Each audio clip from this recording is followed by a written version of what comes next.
ಕರ್ನಾಟಕದ ಬಿಜಾಪುರ ಜಿಲ್ಲೆ ಅಂದರೆ ಈಗಿನ ವಿಜಯಪುರ ಜಿಲ್ಲೆಯ ಟಿಕೋಟ ಅನ್ನುವ ನಗರದಲ್ಲಿ ಶಾರದಾಂಬಾ ಶಿಕ್ಷಣ ಕೇಂದ್ರ ಅಲ್ಲಿ ಒಂದು ಕಾನ್ಸ್ಟೇಬಲ್ ಎಕ್ಸಾಮ್ನ ಅರೇಂಜ್ ಮಾಡಿದರು. ಭಾನುವಾರ ಕರ್ನಾಟಕದಾದ್ಯಂತ ಹಲವಾರು ಕಡೆ ಕಾನ್ಸ್ಟೇಬಲ್ ಪರೀಕ್ಷೆಗಳನ್ನು ಆಯೋಜನೆ ಮಾಡಲಾಗಿತ್ತು. ಅದೇ ರೀತಿ ಅಲ್ಲೂ ಮಾಡಿದರು. ಅಲ್ಲಿ ಅಭ್ಯರ್ಥಿಗಳು ಕೇಂದ್ರಕ್ಕೆ ಒಳಗಡೆ ಬಂದಾಗ OMR ಶೀಟ್ ಕೊಟ್ಟಿದ್ದಾರೆ, ಜೊತೆಗೆ ಪ್ರಶ್ನೆ ಪತ್ರಿಕೆ ಕೂಡ ಕೊಟ್ಟಿದ್ದಾರೆ. ಅವರಿಗೆ ಗೊಂದಲ ಶುರುವಾಗಿದೆ. OMR ಶೀಟಲ್ಲಿ ಬೇರೆ ನಂಬರ್ ಇದೆ, ಪ್ರಶ್ನೆ ಪತ್ರಿಕೆಯಲ್ಲಿ ಬೇರೆ ನಂಬರ್ ಇದೆ, ಇದೇನಾದ್ರು ಅಧ್ವಾನ ಆಗ್ಬಿಡುತ್ತಾ, ಏನೋ ಅನ್ಯಾಯ ಆಗ್ತಾ ಇದೆಯಾ ಅಂತೇಳಿ ಗೊಂದಲ ಆಗಿ 312 ಜನ ವಿದ್ಯಾರ್ಥಿಗಳು ಆ OMR ಶೀಟ್ನ ತಗೊಂಡು ಪ್ರಶ್ನೆ ಪತ್ರಿಕೆಯನ್ನು ತಗೊಂಡು ಆಚೆ ಕಡೆ ಬಂದು ಕಾಂಪೌಂಡ್ ಆಗಿ ಹೇಗೆ ಓಡೋಗ್ಬಿಡಿ ಗಾಬರಿಯಾಗಿ. ಇದು ಸದ್ಯದ ನಮ್ಮ ದೇಶದ ಯುವಜನತೆಗಳ ಪರಿಸ್ಥಿತಿ. ಗೊಂದಲ ಯಾಕೆ, ಇದನ್ನು ಯಾರು ಕ್ಲಾರಿಟಿ ಮಾಡಬೇಕಾಗಿತ್ತು ಆ ವಿಷಯಕ್ಕೆ ಆಮೇಲೆ ಬರೋಣ ಅಂತ. ಯಾಕೆಂತಂದ್ರೆ ಈ ನೀಟ್ ಪರೀಕ್ಷೆಯಿಂದ ಆದಂತಹ ದೊಡ್ಡ ಹೋರಾಟವನ್ನು ನಾವು ಈಗಾಗಲೇ ಈ ದೇಶ ನೋಡಿದೆ. ನೀಟ್ ಪರೀಕ್ಷೆ ಕೇವಲ ಒಂದು ಸಾಂಕೇತಿಕ ಅಂತ ಮೊದಲಿಂದ ನಾವು ಹೇಳಿ ಬರ್ತಲೇ ಇದೀವಿ. ನೀಟ್ ಅಲ್ಲ, ಕರ್ನಾಟಕ, ಭಾರತ, ತಮಿಳುನಾಡು ಎಲ್ಲಿ ಬೇಕಾದ್ರೆ ತಗೊಳ್ಳಿ, ಎಲ್ಲ ಕಡೆ ಕೂಡ ಪರೀಕ್ಷಾ ಪದ್ಧತಿಯಲ್ಲಿ ಇರ್ತಕ್ಕಂಥ ಲೋಪದೋಷಗಳನ್ನು ನಾವು ನೋಡ್ತಲೇ ಬರ್ತಾ ಇದೀವಿ. ಅದಕ್ಕೆ ಒಂದು ಹೊಸ ಉದಾಹರಣೆ ಅಂತಂದ್ರೆ ಭಾನುವಾರ ನಡೆದಂತಹ ಕಾನ್ಸ್ಟೇಬಲ್ಗಳ ನೇಮಕಾತಿ ಪರೀಕ್ಷೆ. ಕೇಂದ್ರ ಸರ್ಕಾರದಲ್ಲಿ ನಡೆದಂಥ ನೀಟ್ ಪರೀಕ್ಷೆ, ಅದ್ರ ಮುಖಾಂತರ ನಡೀತಲ್ಲ ಪ್ರಶ್ನೆ ಪತ್ರಿಕೆ ಸೋರಿಕೆ, ಇವೆಲ್ಲ ಅನ್ಯಾಯ. ಆದರೆ ಈ ಕರ್ನಾಟಕ ರಾಜ್ಯದಲ್ಲಿ ನಡೀತಲ್ಲ ಈ ಪೊಲೀಸ್ ಕಾನ್ಸ್ಟೇಬಲ್ ನೇಮಕಾತಿಯಲ್ಲಿ ಅಧ್ವಾನ್ಗಳಿಗೆ ಇದಕ್ಕೆ ಸರ್ಕಾರ ಉತ್ತರತಾ ಇತ್ತು ಅಲ್ವಾ? ಇದಕ್ಕೆ DK ಶಿವಕುಮಾರ್ ಆನ್ಸರ್ ಮಾಡಬೇಕಾಗಿಲ್ವಾ? ಇಲ್ಲೇ ಶಿಕ್ಷಣ ಮಂತ್ರಿ, ಈ ಸದ್ಯಕ್ಕೆ ಯಾರು ಶಿಕ್ಷಣ ಮಂತ್ರಿ ಇಲ್ಲ, ಯಾರಾದ್ರೂ ಒಬ್ಬ ರಾಜೀನಾಮೆ ಕೊಡಬೇಕಲ್ಲ ಈ ರಾಜ್ಯದಲ್ಲಿ. ಈ ಥರದ್ದೇನು ಕೇಳೋದು ಅನ್ಯಾಯ ಆಗುತ್ತೆ ಅನ್ನೋದು ಇದೇ ಈಗಿನ ಸವಾಲು. ಯಾಕೆಂತಂದ್ರೆ ನೀಟ್ ಪ್ರಶ್ನೆ ಪತ್ರಿಕೆ ಸೋರಿಕೆ ಆಗಿತ್ತು, ಇಲ್ಲೇನಾಗಿದೆ ಅಂತಂದ್ರೆ ಗೊಂದಲ ಆಗಿದೆ ಅಂತ. ಗೊಂದಲ ಆಗೋದಕ್ಕೆ ಯಾರು ಕಾರಣ? ಈಗ ನಡೆದಿರ್ತಕ್ಕಂಥ ಪರೀಕ್ಷೆಯಲ್ಲಿ ಗೊಂದಲ ಸೃಷ್ಟಿಯಾಗಿರೋದಕ್ಕೆ ನಾವು ಕಾರಣ ಅಲ್ಲ ಅಂತ ಹೇಳ್ಬಿಟ್ಟು KEAನ ಡೈರೆಕ್ಟರ್ ಪ್ರಸನ್ನ ಅನ್ನುವರು ಸ್ಪಷ್ಟಪಡಿಸಿದ್ದಾರೆ. ಏಕೆಂತಂದರೆ ಅಲ್ಲಿಗೆ ಬಂದಿರತಕ್ಕಂಥ ಅಭ್ಯರ್ಥಿಗಳು MR ಶೀಟ್ನಲ್ಲಿ ಇರ್ತಕ್ಕಂತಹ ನಂಬರ್ ಜೊತೆಗೆ ಪ್ರಶ್ನೆ ಪತ್ರಿಕೆಯಲ್ಲಿ ಇರ್ತಕ್ಕಂಥ ನಂಬರ್ನ ನಮೂದು ಮಾಡಿದ್ರೆ ಸಾಕಾಗಿತ್ತು.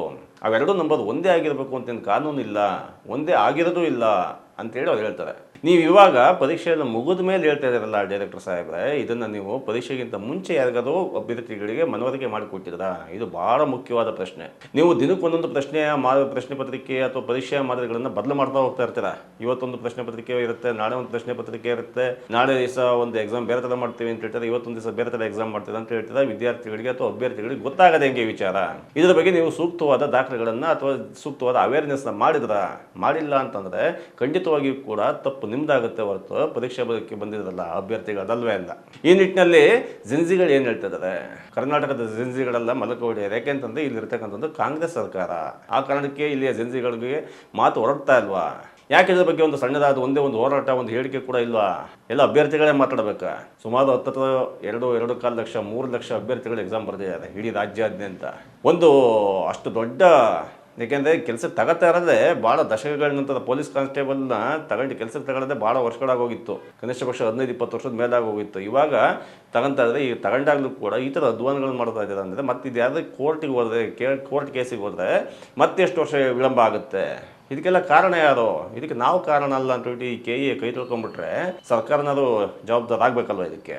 ಇಲ್ಲಿ ನೆನಪಾಗೋದೇನು ಅಂತಂದರೆ ಭಾಳ ಮುಖ್ಯವಾಗಿ ಈ ಪರೀಕ್ಷಾ ಪದ್ಧತಿ ಇದೆಯಲ್ಲ, ಈ ಪರೀಕ್ಷಾ ಪದ್ಧತಿಗೆ ನಾವು NTA ಆಗಿರ್ಬೋದು, ಅಂದರೆ ನ್ಯಾಷನಲ್ ಟೆಸ್ಟ್ ಏಜೆನ್ಸಿ ಇದೆಯಲ್ಲ ಅದಾಗಿರ್ಬೋದು, ಭಾರತ ದೇಶಕ್ಕೆ ಸಂಬಂಧಪಟ್ಟಂತೆ ಅಥವಾ ಕರ್ನಾಟಕಕ್ಕೆ ಸಂಬಂಧಪಟ್ಟಂತೆ KEA ಆಗಿರ್ಬೋದು, ಇವೆರಡೂ ಕೂಡ ಎಲ್ಲವೂ ಕೂಡ ಅಧ್ವಾನದಲ್ಲೇ ಇದ್ದಾವೆ.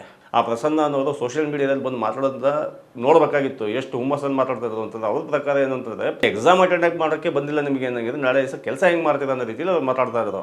ಅವರಿಗೆ ಗೊಂದಲ ಆಗೋದು ಅಥವಾ ನೀವು ಕೆಲಸ ಮಾಡೋದು ಹೆಂಗೆ ಅಂತ ಹೇಳೋಕ್ಕಿಂತ ಮುಂಚೆ ನೀವು IASನವ್ರು, ನೀವೆಲ್ಲ IAS ಓದಿಗಾಗಲೇ ಪಾಸ್ ಮಾಡ್ಕೊ ಬಂದಿದ್ದೀರಾ. ನಿಮ್ಮ ಕಾಲದಲ್ಲಿ ಎಕ್ಸಾಮ್ಸ್ ಹೆಂಗೆ ನಡೀತಾ ಇತ್ತು, ಇವಾಗ ಹಿಂಗೆ ಎಕ್ಸಾಮ್ಸ್ ನಡೀತಾ ಇದ್ದಾವೆ. ಪರೀಕ್ಷೆ ಅಂತಂದರೆ ಒತ್ತಡ, ಆ ಒತ್ತಡದ ಮುಖಾಂತರ ಪರೀಕ್ಷೆ ದಾಟಬೇಕು ಆಚೆಗೆ ಏನಾಗಿದೆ, ಎಷ್ಟು ಗೊಂದಲ ಇರುತ್ತೆ. ಆ ನಿಟ್ಟಿನಲ್ಲಿ ಕೆಲವು ಅಧಿಕಾರಿಗಳು ಸರಿದೂಗಿಸ್ಕೊಂಡು ಹೋಗಿದ್ದಾರೆ. ಭಾಳ ಉತ್ತಮ ಉದಾಹರಣೆ ಅಂತಂದರೆ ಹಾಸನದ ಜಿಲ್ಲಾಧಿಕಾರಿ ಲತಾ ಕುಮಾರಿ ಅವರು 8:15 ಪರೀಕ್ಷೆ ಪ್ರಶ್ನೆ ಪತ್ರಿಕೆಗಳಲ್ಲಿ ಒಳಗೆ ಬಂದ ಮೇಲೆ ಆವಾಗಿಂದಲೇ ಆ್ಯಕ್ಟಿವ್ ಆಗಿ ವಿದ್ಯಾರ್ಥಿಗಳಿಗೆ ಗೊಂದಲ ಸೃಷ್ಟಿ ಆಗಿಬಿಟ್ಟಿದೆ. ಹಾಸನದ ಗಂಧದ ಕೋಟೆ ಕಾಲೇಜಲ್ಲಿ, ಆ ಕಾಲೇಜಲ್ಲಿ ಗೊಂದಲ ಸೃಷ್ಟಿ ಆದ ತಕ್ಷಣವೇ 10:00 ಬಂದವರು ಅಲ್ಲಿ ಗೊಂದಲ ಆಗಿರೋದನ್ನು ನೋಡ್ಕೊಂಡು ಇದನ್ನು ನೀವು ಆಗಲೇ ಇಮಿಡಿಯೇಟಾಗಿ ಫೋನ್ ಮಾಡಿ ಇದಕ್ಕೂ ಅದಕ್ಕೆ ಸಂಬಂಧ ಇಲ್ಲಪ್ಪ ಅಂತ ಅಭ್ಯರ್ಥಿಗಳಿಗೆ ಭರವಸೆ ತುಂಬಿಟ್ಟು ಎಕ್ಸಾಮ್ ಬರ್ಸಿದ್ದಾರೆ. ಎಕ್ಸಾಮ್ ಬರೋಕ್ಕಿಂತ ಮುಂಚೆ ಒಂದು ಕೆಲಸ ಆಗಬೇಕಾಯ್ತು. ಅದು ಏನು ಅಂತಂದರೆ ಫೇಸ್ ರೆಕಗ್ನೇಷನ್ ಒಂದು ಆ್ಯಪ್ ಇದೆ. ಅದು ಫೇಸ್ ರೆಕಗ್ನೇಷನ್ ಅಂದರೆ ನಾವು ಫೇಸಲ್ಲಿ ಕೊಡಬೇಕು, ಇವನೇ ಅಭ್ಯರ್ಥಿ ಅಂತ ಹೇಳ್ಬಿಟ್ಟು ಅದು ಒಪ್ಕೋಬೇಕು. ಅದಾದಮೇಲೆ ಹೊರಗಡೆ ಪರೀಕ್ಷೆ ಬರೀಬೇಕು. ಆದರೆ ಅದು ಫೇಸ್ ರೆಕಗ್ನೇಷನ್ ಆ್ಯಪ್ ಓಪನ್ನೇ ಆಗ್ತಾ ಇಲ್ಲ. ಯಾಕಪ್ಪ ಅಂತ ನೋಡಿದ್ರೆ ಎಕ್ಸಾಮ್ ಸೆಂಟ್ರ್ ಸುತ್ತಮುತ್ತ ಎಲ್ಲ ಮೊಬೈಲ್ ಜಾಮರ್ ಆಗ್ಬಿಟ್ಟಿದ್ದಾರೆ, ನೆಟ್ವರ್ಕ್ ಜಾಮರ್ ಆಗ್ಬಿಟ್ಟಿದ್ದಾರೆ. ಯಾಕೆಂದರೆ ಕಾಪಿ ಹೊಡಿತಾರೆ ಇವರು ಅಂತ.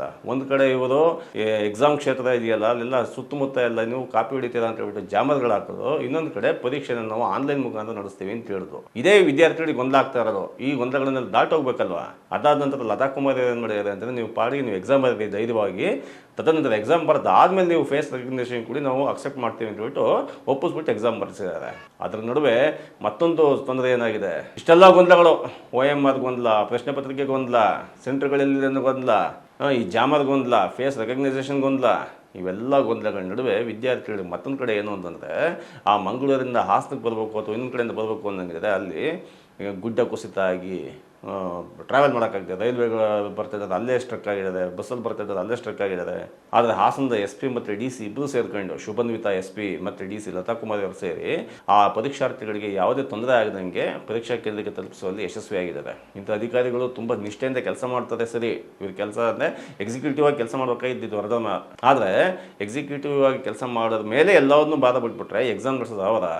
ಈ ಪ್ರಶ್ನೆಗಳೆಲ್ಲ ಕಾಡ್ತಾನೆ ಇದ್ದಾವೆ. ಪೊಲೀಸ್ ಕಾನ್ಸ್ಟೇಬಲ್ ಸಂಬಂಧಪಟ್ಟಂತೆ ಮತ್ತೆ ಆ ಟಿಕೋಟಾ ನಗರದಲ್ಲಿರುವ ಶಾರದಾಂಬಾ ಪರೀಕ್ಷಾ ಕೇಂದ್ರದಲ್ಲಿ 312 ಜನ ಆರೋಗಿದಾರಲ್ಲ ಓಡಿ ಗಾಬರಿಯಾಗಿ, ಅವರಿಗೆ ಮತ್ತೆ ಎಕ್ಸಾಮ್ ಬರೆಯೋಕ್ಕೆ ಅವಕಾಶ ಕೊಟ್ಟಿದ್ದಾರೆ. ಅಂದರೆ ಇದು ಎಲ್ಲಿಗೆ ಹೋಗಿ ತಲುಪಿದೆ ಅಂತಂದರೆ, ಪ್ರಶ್ನೆ ಪತ್ರಿಕೆ ಆಚೆ ಕಡೆ ತಗೊಂಡೋದ್ರು ಕೂಡ ಬಂದು ಪ್ರಶ್ನೆ ಬರಿಬೋದು, ಪ್ರಶ್ನೆ ಪತ್ರಿಕೆ ಅಲ್ಲೇ ಇದ್ದೋದು ಬರಿಬೋದು. ಅಂದರೆ ನೀವು ಒಟ್ಟಾರೆ ಪ್ರೊಸೆಸ್ ಮುಗಿಸ್ಬೇಕು ಅಷ್ಟೇ. ಹಂಗಂತೇಳಿ ಆ ವಿದ್ಯಾರ್ಥಿಗಳು ತಪ್ಪ?